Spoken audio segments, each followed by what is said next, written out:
Hiya guys, don't mind me, I've just popped a spot down there. That's disgusting, I'll try and hold it further away. Oh, there's me. Is my review of Equalizer 3. So I went to see Equalizer 3 last night at the View, Leicester Square. One of my favourite little spots, screen 5, row 2 was the best seats if anyone's interested. And I had with me a cacophony of snacks, the weirdest snacks I've ever taken to the cinema. And that's saying something. I had a chicken sandwich, but the sandwich wasn't bread, it was egg, like almost like an egg wrap. I had a box of cooked prawns. I had some kale crisps, and I had some shiitake mushroom crisps, and I had some pineapple chunks, and I had some ice cream. A tub. None of those things make sense together. And I had every single one. In the week, I watched the Equalizer 1. Let me tell you, my girlfriend's a big Equalizer fan. I'm not. God, that spot looks like another head. I'm not. And so I was like, do you like the Equalizer? And she was like, yeah. I was like, oh, there's a new one coming out. She was like, oh, cool, let's go see it.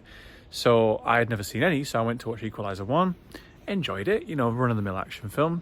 Didn't watch Equalizer 2 because I had to pay for it, so I watched a recap on YouTube. Then went to see Equalizer 3. I would say Equalizer 3 is a passable night out at the cinema.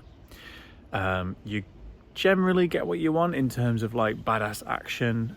I wonder if they've toned it down because Denzel Washington's a bit older now. It seems to be less kinetic. I don't really feel like I walked away with as many cool moments as there was in the first one, but the bloke's like 72 or something. He does very well. Obviously he's dripping with charisma, he's very easy to watch, and he holds the film up completely, because the villains are shite, the kind of accomplice is shite, the whole concept is shite, but Denzel Washington is great as usual. The weirdest part of that concept is that he moves to this small Italian town, right? And in that small Italian town, he's starting to live a life that he likes. And he starts to think, okay, this is the place I want to be for the rest of my life. He even says that at one point. But then there's these like villains doing dodgy shit in the area, and he gets involved. So he therefore potentially risks his life in that area. Do you know what I'm saying? Like everyone can see that he's just beating up bad guys. He's not doing it in secret.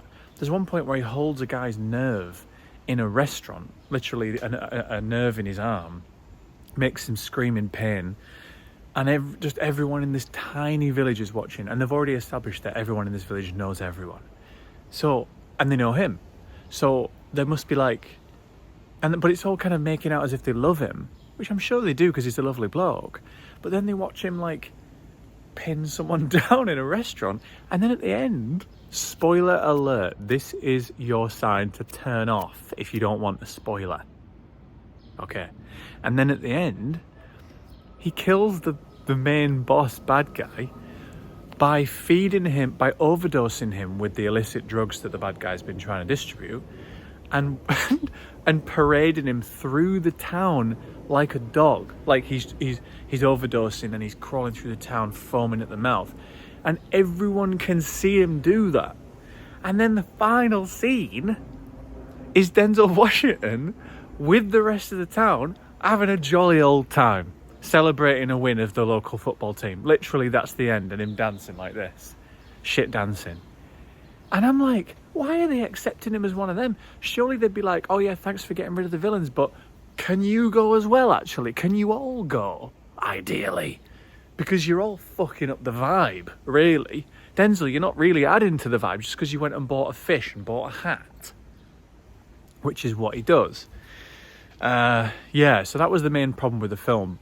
And that is a big problem, to be honest. I think the whole crux of the film just doesn't really work. And also the villains themselves, they're not even doing that bad stuff, really. I mean, it's bad, don't get me wrong, but it's village bad. It's like they're shipping drugs through there. they're kind of intimidating some people. Look, you know, obviously it's bad, but it's not like, you know, in the first Equalizer, there's the whole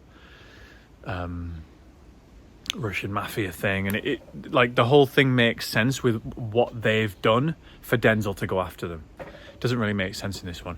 I'd say there's probably one action scene that's properly memorable, which probably isn't a great return for a Equalizer film, but I honestly watched like pretty contentedly the whole way through. It wasn't too long, it's 1 hour 49, which is great, because that's honestly, you can't really expect that from most blockbusters nowadays. It's normally like 2.5 hours. Hello, Fast X. So, you know, it's actually a decent night out if you just want to pass some time. Doesn't take up too much of it, and is, you know, Denzel's great. So,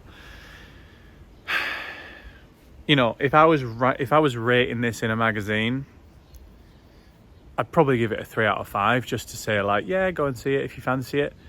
Rating it for me, I'd give it a 2 out of 5 at best, you know, like a 4 out of 10 kind of thing. But that doesn't mean I hated it. It just isn't. It's just not even the. It's not even the best in the series, and I've only seen 2 of them. You know what I mean? Anyway, thanks for watching. See you next time, guys.